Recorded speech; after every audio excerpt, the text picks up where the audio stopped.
स्वागत है आप सभी का यूडी रोजगार पे। आज आप सभी के लिए SSC GD constable top 30 question लेकर आए हैं। इसमें आप सभी को प्रीवियस ईयर क्वेश्चन मिलेगा और संभावित प्रश्न मिलेगा, जो कि आप सभी के एग्जाम के दृष्टि से मोस्ट इम्पोर्टेंट होगा। इस चैनल पे बता दूं, एसएससी के हर एक एग्ज़ाम का तैयारी किया जाता है। अभी फ़िलहाल वर्तमान में एसएससी जीडी कांस्टेबल चल रहा है, तो उसी का सभी प्रश्न कराया जा रहा है, जो कि हिंदी जीके का सभी प्रश्न इम्पोर्टेंट किया जाता है। टॉप 30 क्लास में आप सभी का स्वागत है। तो चलिए शुरू करते हैं। अगर आप लोग नए हो तो आप लोग हमारे चैनल सब्सक्राइब कर लें, बेल आइकन दबा दें, वीडियो को लाइक भी ज़रूर करें। चलिए देखते हैं प्रश्न क्या है। विश्व व्यापार संगठन WTO का मुख्यालय कहाँ है? विश्व व्यापार संगठन WTO का मुख्यालय कहाँ है? पेरिस में, जनेवा, न्यूयॉर्क या फिर वियना? तो इसका राइट आंसर होगा option number B, Geneva is the right answer.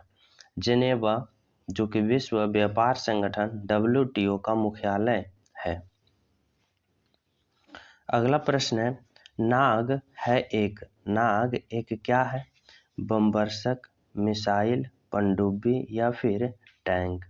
तो नाग एक प्रकार का क्या है? तो इसका राइट आंसर होगा क्या है? मिसाइल है। Option number B is the right answer. अगला प्रश्न है, SLV किस देश का उपग्रह प्रमोचक है? SLV किस देश का उपग्रह प्रमोचक है? अमेरिका, रूस, भारत या फिर यूरोपीय संघ? तो इसका राइट आंसर होगा option number C, Bharat. Bharat का SLV जो कि उपग्रह है, उपग्रह प्रमोचक है, तो इसका राइट आंसर होगा ऑप्शन नंबर सी।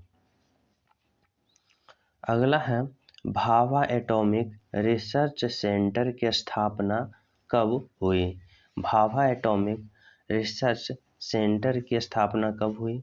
1965, 1967, 1969 या 1971? तो भाभा एटॉमिक रिसर्च सेंटर का स्थापना कब हुई? तो इसका राइट आंसर होगा ऑप्शन नंबर 1967 ईस्वी में।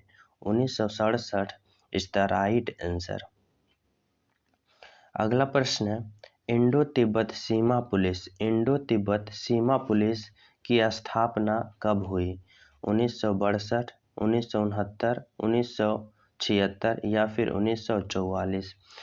तो इंडो तिब्बत ITBP जिसे हम बोलते हैं ITBP, इंडो तिब्बत सीमा पुलिस की स्थापना किस वर्ष हुई थी? तो इसका राइट आंसर होगा ऑप्शन नंबर 1962 ईस्वी। 1962 ईस्वी में किसका स्थापना हुआ था? ITBP का। क्या ITBP का स्थापना 1962 ईस्वी में हुआ था। 1969 ईस्वी दिया है, तो 1969 ईस्वी में किसका स्थापना हुआ था? तो 1969 ईस्वी की बात करें, 1969 ईस्वी में CISF की स्थापना हुआ था। CISF की स्थापना हुआ था, जो कि 90% स्टूडेंट का फर्स्ट चॉइस होता है। 1969 ईस्वी में CISF का स्थापना हुआ था। 1962 ईस्वी में ITBP की स्थापना हुआ था। अगला प्रश्न, कोर्स नामक शब्दावली किस खेल में प्रचलित है? कोर्स नामक शब्दावली किस खेल में प्रचलित है? क्रिकेट में, टेनिस में, गोल्फ में या TT में? तो कोर्स नामक शब्दावली किस खेल में प्रचलित है? तो राइट आंसर होगा गोल्फ खेल में। गोल्फ खेल में क्या है? कोर्स नामक शब्दावली प्रचलित है। Option number C. अगला प्रश्न है, टाइगर वुड्स किस खेल में धुरंधर हैं? टाइगर वुड्स जो खिलाड़ी हैं किस खेल में धुरंधर हैं? पोलो में, गोल्फ में, स्केटिंग में या फिर AB में? तो टाइगर वुड्स किस खेल में धुरंधर हैं? तो इसका राइट आंसर होगा ऑप्शन नंबर क्या? ऑप्शन नंबर गोल्फ में। क्या? B is the right answer. अगला प्रश्न है, रक्त प्लाज्मा में ऋणायन, जिसे हम ऋणायन बोलते हैं, निम्नलिखित में से कौन होता है? रक्त प्लाज्मा में ऋणायन कौन होता है? सोडियम, पोटेशियम, क्लोरीन या फिर आयोडीन। तो रक्त प्लाज्मा में ऋणायन कौन होता है? तो इसका राइट आंसर क्या होगा? राइट आंसर होगा chlorine. Option number C is the right answer. Option number C. अगला प्रश्न है, क्लोरोफिल की संरचना में निम्नलिखित में कौन सक्रिय रूप से भाग लेता है? क्लोरोफिल की संरचना में निम्नलिखित में से कौन सक्रिय रूप से भाग लेता है? कैल्शियम, सोडियम, मैग्नीशियम या फिर पोटेशियम। तो क्लोरोफिल की संरचना में के निम्नलिखित में से कौन सक्रिय रूप से भाग लेता है? तो इसका राइट आंसर क्या होगा? मैग्नीशियम। मैग्नीशियम जो कि सक्रिय रूप से भाग लेता है। यहाँ से एक प्रश्न बन सकता है कि पत्ते हरा किसके कारण होता है? पत्तियां जो होती है हरा किसके कारण होती है? तो यही क्लोरोफिल के कारण पत्तियां हरा होता है। यही क्लोरोफिल के कारण पत्तियां हरा होता है, जो कि क्लोरोफिल में मुख्य रूप से क्या सक्रिय रूप से भाग लेता है? तो मैग्नीशियम भाग लेता है। Option number C is the right answer. अगर पूछ दे कि पत्तियां हरा होता है तो क्लोरोफिल के कारण, अगर पूछे रक्त लाल होता है किसके कारण? रक्त लाल होता है हीमोग्लोबिन के कारण। क्या? हीमोग्लोबिन के कारण। हीमोग्लोबिन के कारण रक्त लाल होता है। अगला प्रश्न है, पाक जल संधि किन दो देशों को अलग करती है? पाक जल संधि किन दो देशों को अलग करता है? भारत, पाकिस्तान या श्रीलंका, या ए और सी को? तो पाक जल संधि किसको किसको अलग करता है?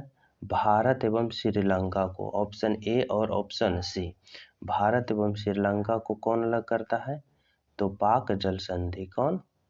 पाक जल संधि। Option number D. अगला प्रश्न है, विश्व का सबसे बड़ा सागर कौन सा है? विश्व का सबसे बड़ा सागर कौन सा है? अरब सागर, लाल सागर, कैस्पियन सागर या दक्षिण चीन सागर। तो विश्व का सबसे बड़ा सागर कौन सा है, जो आप सभी को बताना होगा। तो इसका राइट आंसर क्या होगा? राइट आंसर होगा दक्षिण चीन सागर। Option number D is the right answer. अगला प्रश्न है, उपराष्ट्रपति राज्यसभा में पदेन सभापति होगा, यह संविधान के किस अनुच्छेद में उपलब्ध है? उपराष्ट्रपति राज्यसभा में पदेन सभापति होगा, यह संविधान के किस अनुच्छेद में वर्णित है? अनुच्छेद 64, अनुच्छेद 63, अनुच्छेद 73 या फिर अनुच्छेद 75। तो इसका राइट आंसर होगा क्या? राइट आंसर होगा अनुच्छेद 64। Option number A is the right answer. अगला प्रश्न है, महान्यवादी का अधिकतम कार्यकाल होता है कितना वर्ष तक? महान्यवादी जो होता है उसका अधिकतम कार्यकाल कितना वर्ष होता है? 55 वर्ष, 60 वर्ष, 65 वर्ष या फिर 70 वर्ष। तो इसका राइट आंसर क्या होगा?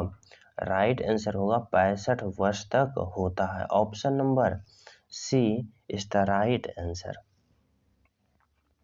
अगला प्रश्न है, भारतीय राष्ट्रीय कांग्रेस के प्रथम अंग्रेज अध्यक्ष कौन थे? भारतीय राष्ट्रीय कांग्रेस के प्रथम अंग्रेज अध्यक्ष कौन थे? A O Hume, Annie Besant, O S Olcott या फिर जॉर्ज यूले।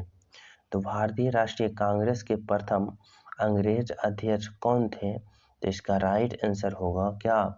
राइट आंसर होगा option number A, George Yule. George Yule जो कि भारतीय राष्ट्रीय कांग्रेस के प्रथम अंग्रेज अध्यक्ष थे। Option number D. अगला प्रश्न है, विवादित न्यायाधीश किंग्सफोर्ड के ऊपर बम किसने फेंका था? विवादित न्यायाधीश जो था कौन? किंग्सफोर्ड था। उसके ऊपर बम किसने फेंका था? खुदीराम बोस या फिर प्रफुल्ल चाकी भगत सिंह या फिर ए और सी दोनों ने? तो इसका राइट आंसर क्या होगा? राइट आंसर होगा ऑप्शन नंबर क्या? ऑप्शन नंबर, इसका राइट आंसर होगा ऑप्शन नंबर सी। क्या? Option number C. Khudiram Bose और फल्लूर चाकी ने दोनों ने ही किंग्सफोर्ड के ऊपर बम फेंके थे, जो कि 1908 ईस्वी में, क्या 1908 ईस्वी में मुजफ्फरपुर षड्यंत्र के अनुसार इन्हें बम फेंकने के आरोप में गिरफ्तार किया गया था। खुदीराम बोस और फल्लूर चाकी 1908 ईस्वी में मुजफ्फरपुर केस षड्यंत्र में इन्हें गिरफ्तार किया गया था। अगला प्रश्न है, अंतर्राष्ट्रीय अस्थमा दिवस कब मनाया जाता है? अंतर्राष्ट्रीय अस्थमा दिवस कब मनाया जाता है? 1 मई, 11 दिसंबर, 11 नवंबर या फिर 26 जून को? तो अंतर्राष्ट्रीय अस्थमा दिवस कब मनाया जाता है? इसका राइट आंसर होगा ऑप्शन नंबर 11 दिसंबर, 11 नवंबर, 11 दिसंबर। Option number B is the right answer. Asthma दिवस कब मनाया जाता है? तो 11 दिसंबर को मनाया जाता है। अगला प्रश्न है, इंग्री अस्टोनस नामक चर्चित पुस्तक के रचयिता कौन है? नीरद चंद्र चौधरी, प्रेमचंद्र, रविंद्रनाथ टैगोर या तहमीना दुर्रानी? तो इंग्री अस्टोन्स नामक चर्चित पुस्तक के लेखक कौन है? तो राइट आंसर क्या होगा? Rabindranath Tagore. Option number C is the right answer. अगला प्रश्न है, काला झंडा किसका प्रतीक है? काला झंडा किसका प्रतीक है? शांति का, विरोध का, खतरे का या फिर संकट का? तो काला झंडा किसका प्रतीक है? तो इसका राइट आंसर क्या होगा? राइट आंसर होगा ऑप्शन नंबर क्या? विरोध का। Option number B is the right answer. विरोध का काला झंडा प्रतीक है। अगर अभी तक जो प्रिय स्टूडेंट चैनल पे पहली बार हो, चैनल सब्सक्राइब कर लेना, बेल आइकन दबा के वीडियो लाइक एंड शेयर जरूर करना। प्रश्न है, द लेंज ऑफ मेरिट किस देश की विख्यात पुस्तक है? फ्रांस, स्वीडन, इंग्लैंड या डेनमार्क? तो द लेंज ऑफ मेरिट किस देश की विख्यात पुस्तक है? राइट आंसर होगा फ्रांस का। क्या? फ्रांस। Option number A. अगला प्रश्न है, नोबेल पुरस्कार किस देश द्वारा दिया जाता है? नोबेल पुरस्कार किस देश द्वारा प्रदान किया जाता है? जापान, फ्रांस, इंग्लैंड या स्वीडन? तो नोबेल पुरस्कार किस देश द्वारा प्रदान किया जाता है?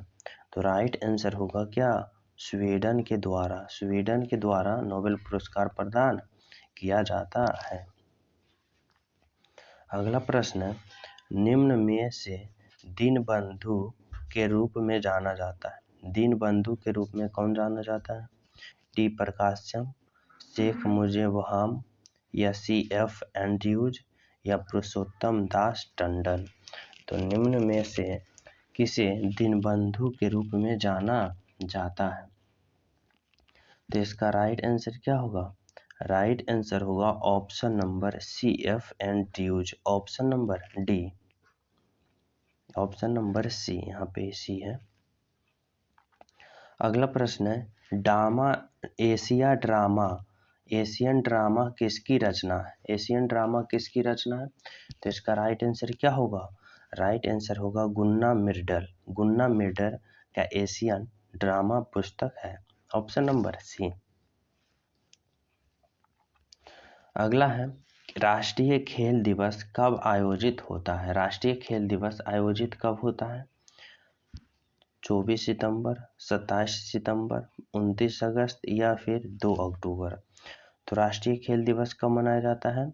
तो इसका राइट आंसर क्या होगा? 29 अगस्त को। 29 अगस्त को किनका जन्मदिन के अवसर पर मनाया जाता है राष्ट्रीय खेल दिवस? तो मेजर ध्यानचंद के जन्मदिन पर 29 अगस्त को राष्ट्रीय खेल दिवस मनाया जाता है। 2 अक्टूबर किनका जन्मदिन है जी? तो गांधी जी का। क्या? गांधी जी का, महात्मा गांधी। 2 अक्टूबर। अगला प्रश्न है, federal bureau of investigation FBI किस देश की गुप्तचर संस्था है? FBI किस देश की गुप्तचर संस्था है? इंग्लैंड, फ्रांस, अमेरिका या पुर्तगाल? तो FBI किस देश की गुप्तचर संस्था है? तो राइट आंसर क्या होगा? अमेरिका का। Option number C is the right answer.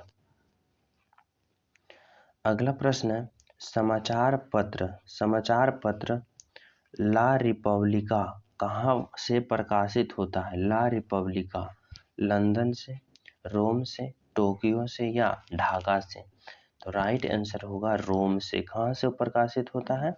तो रोम से। Option number B.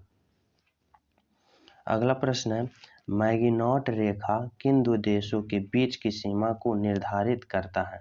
मैगिनॉट रेखा किन दो देशों की सीमा को निर्धारित करता है? तो राइट आंसर होगा फ्रांस एवं Germany. Option number D is the right answer. France एवं जर्मनी कौन सी करता है? तो मैगिनॉट रेखा का निर्धारण करता है। Option number D. अगला है, इतिम नामक समाचार एजेंसी किस देश की है? इतिम नामक समाचार एजेंसी। तो इसका राइट आंसर क्या होगा? राइट आंसर होगा इजराइल का। Israel. Option number B is the right answer. अगला प्रश्न है, इटली का सरकारी दस्तावेज निम्नलिखित में से क्या कहलाता है? इटली का सरकारी दस्तावेज क्या कहलाता है? तो राइट आंसर होगा ग्रीन बुक। ग्रीन बुक किस देश की सरकारी दस्तावेज है? तो इटली का। Option number A is the right answer. अगला प्रश्न है, उमा शंकर मिश्र निम्नलिखित में से किसमें धुरंधर है? उमा शंकर मिश्र किसमें धुरंधर है? तो राइट आंसर होगा क्या? सितार में। सितार में उमा शंकर मिश्र धुरंधर है। Option number B. अगला प्रश्न है,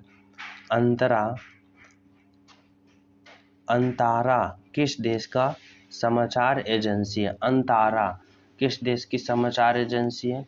तो इसका राइट आंसर क्या होगा? इंडोनेशिया देश की समाचार एजेंसी कौन सी है? तो अंतारा। Option number C is the right answer. अगला प्रश्न है, R.K. लक्ष्मण नामक कार्टून समाचार पत्र से संबंधित है? R.K. लक्ष्मण नामक कार्टून किस समाचार पत्र से संबंधित है?